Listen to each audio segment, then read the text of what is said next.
Hello, everybody. For this important message, I have taken some notes, so I apologize if I look down at my screen every now and then. Right, my name is Tanya Quintieri, and I am part of the leadership team at OLI.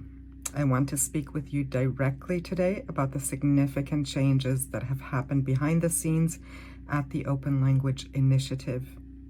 I know some of these changes have happened fast, and we haven't really been communicating about them as we should have been. For that, I sincerely apologize, but we were so in the thick of the transition that timely communication simply fell short. So why we had to pivot? Just so that we're all on the same page, OLI was originally founded with a really complicated dual structure. So we had a UK-based for-profit company that had intended to register a nonprofit charity. In a second step, the idea was to generate revenue through certifications and paid membership to support our charitable work. However, we realized at the beginning of summer that that approach was really ill-advised.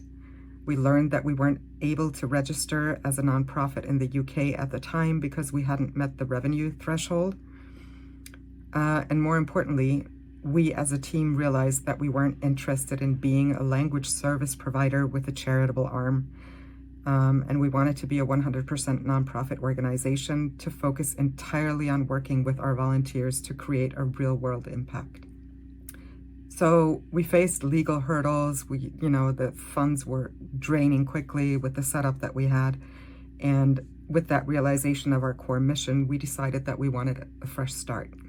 So the new OLI structure, our team decided to dissolve the UK company and relocate our legal structure.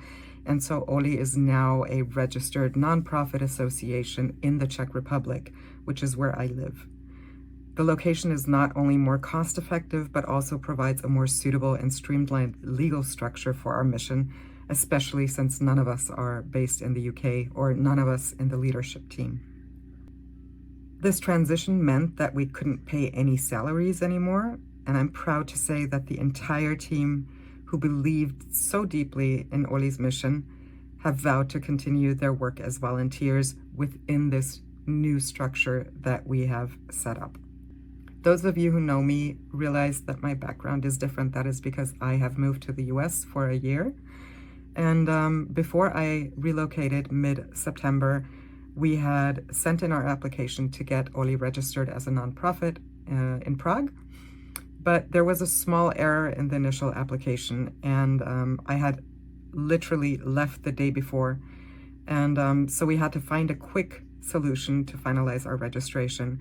And the eagle-eyed among you have realized that we have a new board member. He's actually our current president, that is Zbigniew Taborski. He's a dedicated OLI volunteer, has been ever since May, and he stepped up as interim president to resubmit the application and secure our legal standing.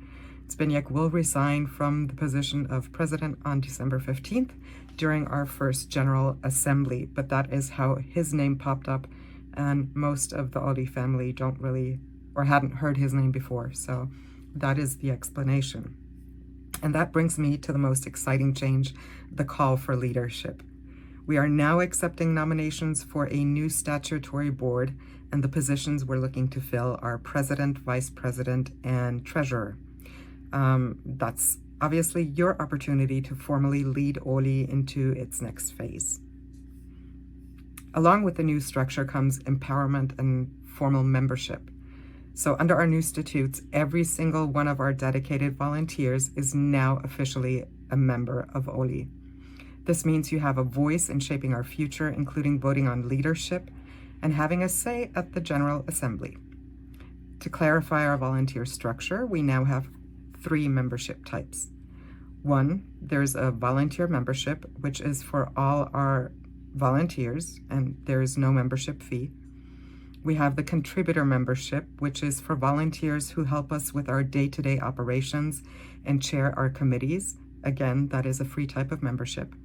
And then we have the sustaining membership for individuals and organizations who wish to support our mission through an annual donation or quarterly donation, but cannot volunteer their time or skills. Another important aspect is transparency and accountability. We are committed to full transparency going forward. While our statutes require us to share a financial report at the General Assembly, which happens once a year, we want to do more. Pardon me. So we will be publishing our financial numbers on our website on a monthly basis starting this month. You can find that in the About section under Our Finances. And for clarity regarding the past, remembering that up until September 30th, OLI was a for-profit company, but we did accept donations. During our entire time since we incorporated in May of this year, up until, like I said, September 30th, less than 1,500 euros were donated, and that covered basically our ongoing software and fees and smaller amounts. All other major costs, including the salaries and legal fees for the consulting that we got regarding grants and becoming a charitable organization. All of that was covered by our co-founder, Andrew Morris's personal investment, and those are now considered sunken costs. So that means for us that the new OLI starts with a clean slate financially and structurally. Another point I want to touch on is your representation. I want to address the feedback that we've received regarding a lack of representation in our social media. We hear you, and I understand the concern about a privileged white woman being the face of the organization. It was never my intention to make OLI a personal brand.